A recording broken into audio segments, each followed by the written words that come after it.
সমস্ত মৃত্যু মূলত স্বাভাবিক।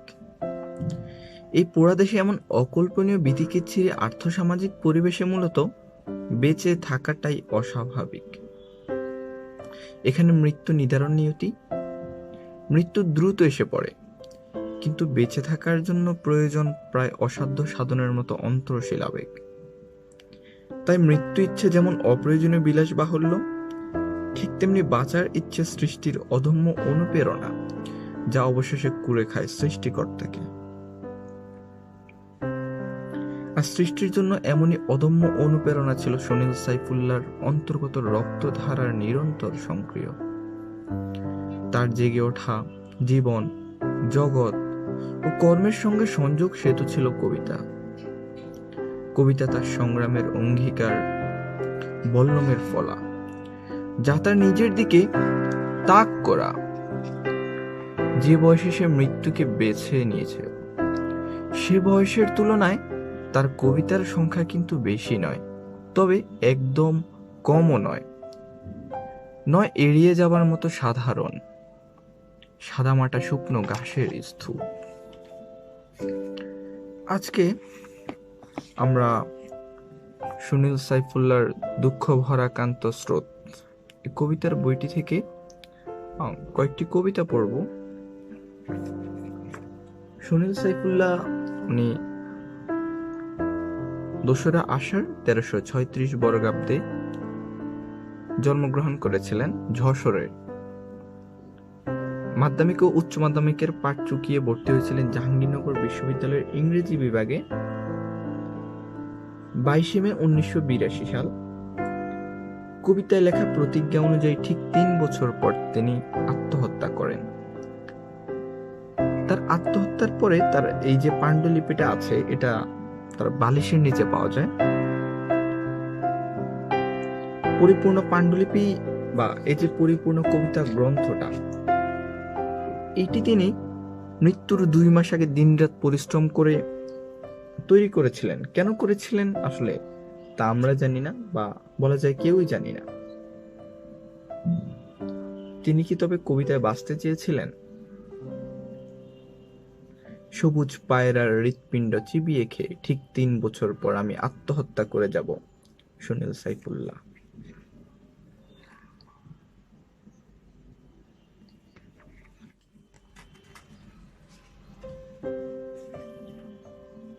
প্রথম কবিতাটি পড়ব।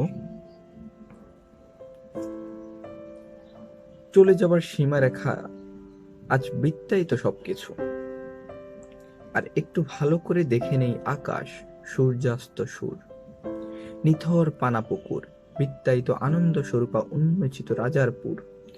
খেলাঘরের কার কণ্ঠহার পড়ে আছে নিরবধিকাল, সেই পরিচিতি খুঁজে খুঁজে শেষাবধি আজ দাঁড়াতে হবে পুনর্বার। হিমকুটিরে টেমির অন্ধকারে কুর্নিশ করি ছেঁড়া মাথায় রেখে মরমর হাত। এবার তো প্রস্তুত রথ, ওঠো জয়দ্রথ। পেছনে রেখে যাই অযোগ্য শরীর, আর কিছু নয়। শিথিলতায় স্তব্ধ শ্বাসরোধী গ্রাম, এক জন্ম কুকুরি কোলাহলে নির্মগ্ন থেকে তুলে আনি এই অমৃত পাত্র। রক্ত ঢালো স্বেচ্ছাস্বরে, মুক্তি পাবে বৃত্তায়িত জন্মবন্ধন পাপিষ্ট আকুতি। পিতৃ পরিচয় মুছব বলে শেষাবধি মুছি নিজেকে। নিস্তব্ধ আবর্তনে নীলাক্ত শিশু, পরাধীন শপথ, এবার তো প্রস্তুত রথ, ওঠো জয়দ্রথ। এতদিন সকল জাগরণে জ্বলন্ত খড়িমাটি ও পাথর, নিচ তার বয়ে যায় আজও পনাবিদ্ধ আগ্নেয় সাগর। একটু শুই, পারলে উঠব না, পারলে এই শেষ, চুমনা ও ক্ষমাশীল মৃত্তিকা মহাদেশ। সামনে ক্রন্দনশীলা পথ, এবার তো প্রস্তুত রথ, ওঠো জয়দ্রথ।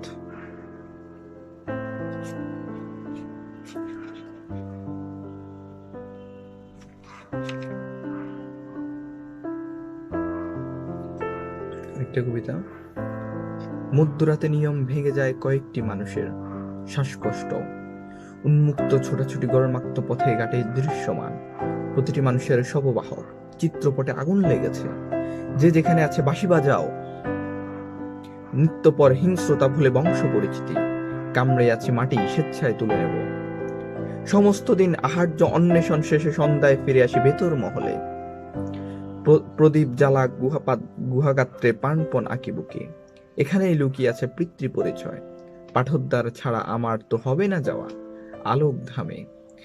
দাঁতে ধরে আছে জন্ম মৃত্যু সমাহার।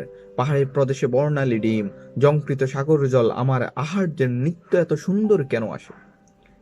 অনাহারে মৃত্যুপণে দাঁত ধরে আছি, বৈনাশিক মাটি ও পাথর। শেষ যাত্রার আগে এমনই প্রগাঢ় নেশাপানি ব্যবস্থা হবে জানলেই মৃত্যুশয্যায় আমিও থাকতাম শুয়ে জন্মাবধি। শেষ দৃষ্টিপাতের নিপুণ বর্ণনা শুনেছি পিতা, তুমি নিশ্চিত হঠাৎ জেগে উঠেছ কবরে। শ্বাসকষ্টে আবার নতুন সমাধি ফলক নিষ্পলক জাগে পার্থিব অবয়বে। সংসার সম্পৃক্ত মৃত্যুসজ্জা জলমান আকাশে আকাশে। তোমার মৃত্যুদিন ছুঁয়ে থাকে আমার সব দিন। রাজত্ব ভারে অসমর্থ, মুক্তি দাও মহারাজ।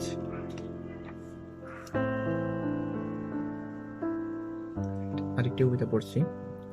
আত্মহত্যার আগে শেষ কথা কি লিখে যাব এই প্রশ্ন করে শেষ রাতে শেষ আকাশ মাধুরী। শেষ কথা কি বলে যাব সেই ককর্ষ বিদ্যুৎ সর্বশরীর ঢেকে যায়। মেঘাচ্ছন্ন দিন, কাঁধে বাসভূমি ছিন্ন চালাঘর।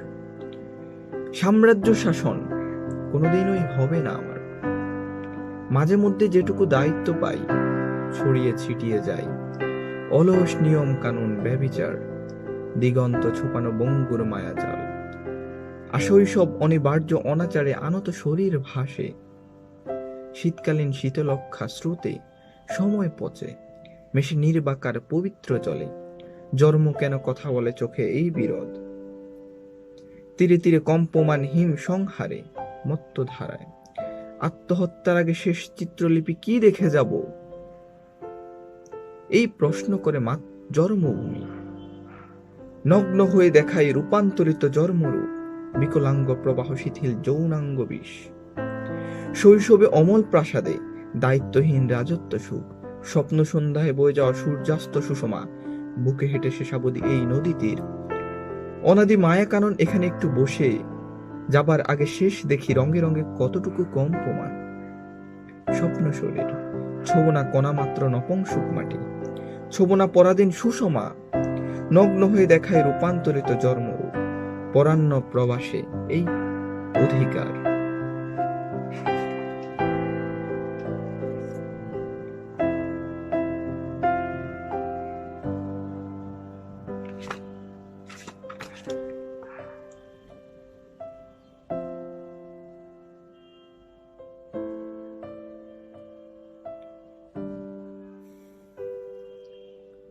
অনজ্ঞ কণ্ঠস্বরে জেগে উঠে ছবি। চেয়ে দেখো পটচিত্র রাত্রির, দিন রাত্রি পরিবর্তনহীন। বিকলাঙ্গ অনর সময় আমার কাছে দায় ভিক্ষা চায়। শীতের শেষে এবারের কুহুকি বসন্ত মুখশ্রী ও শারীরিক লাবণ্য ভুলিয়ে আমাদের নিয়ে যাবে এক সর্বব্যাপী যৌনতা। কণাকীর্ণ আন্দোলনে সুপ্ত ঝড় তার চরিত্র বুঝে ভাদগর শ্যামছায়া নদী তীরে। বড় প্রয়োজনহীন আমার হাত, শিল্প সুষমা। মায়ের বুকের খাদ্য পুড়িয়ে যাবার পর মাটি খোঁড়াখুড়িতে মত্ত হয়ে আছি। এদেশে গ্রীষ্মের পর ধীরগায়িত সাদা মেঘের ভেলায় বাসা শরৎ। এই নিরুদ্দেশে অনুভবে মৃত্যু জরা যাবতীয় নিয়মহীন অধিকার করে আছে ব্যক্তিগত সামান্য আকাশ। 7 সমুদ্রে 7 বছর ডুব দিয়ে থাকলেও ধুয়ে যাবে না আমার অপরাধ। আত্মঘাতী রক্তে জলকেলি শেষে দেখো মত্ত বাতাসে খেমটা নাচে মত্ত শারদ লক্ষ্মী। তবু নিষ্ফল মাটি খোঁড়াখুড়ি চতুর্ধারে। মানুষের হাতে সত্য শিল্প নেই, তাই স্বাদের শৈশব শেষে তার জন্য আর কোথাও নেই মাতৃস্তন। এদেশে শ্যামলী মাটির বুকে কোথাও জেগেছে ফাটল। পড়ে জীবিকা যৌবন, রাধার নীল বসন, আগরবাতি শৈশব। জ্যৈষ্ঠ জীবনে বহুকাল পরবাসী হিমানি হাওয়ার মাংস ছুঁয়ে দেখেছি। জাগে না ঈশ্বর, ফুল ফোটে না, আমি তো জল, শুধু জল, পরাধীন চাঁদের বন্দী।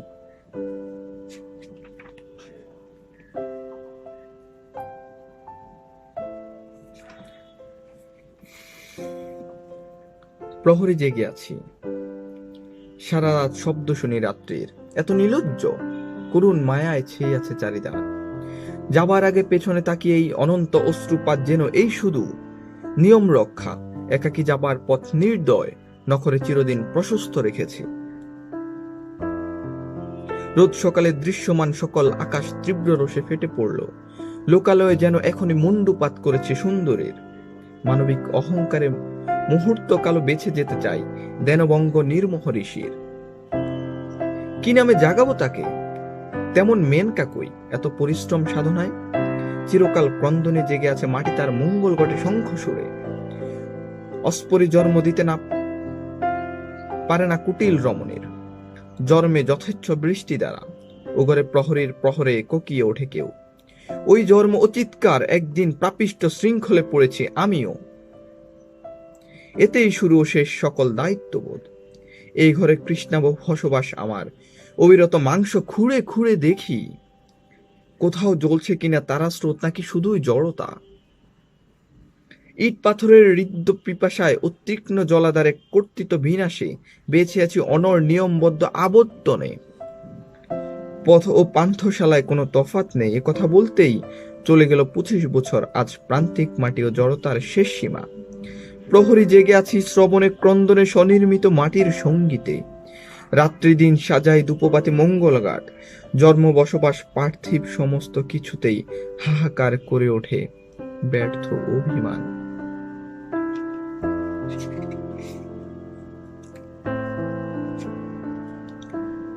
কাল রাতে একটি তারায় আগুন লেগেছিল।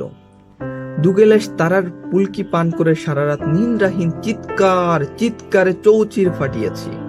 কার্তিকের গর্বিনী ফসলের মাঠ। হে রমণী বৃক্ষ নদী, দেখো দেখো আমার আর কোনো পিপাসা নেই।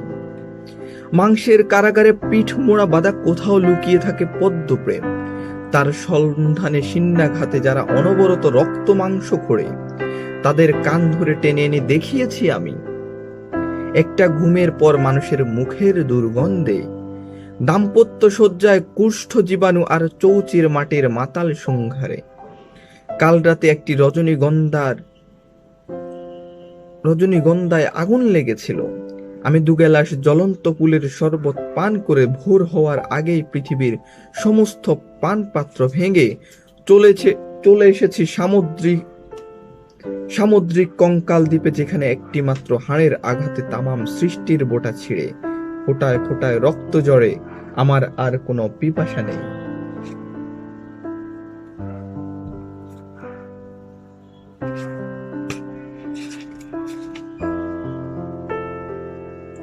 বইটি মূলত প্রথম প্রকাশ হয়েছে অমর একুশে বইমেলায় 2018-তে। আনন্দম প্রকাশনীতে আপনারা পাবেন বইটির মূল্য 129 টাকা। চাইলে আপনারা সংগ্রহ করতে পারেন।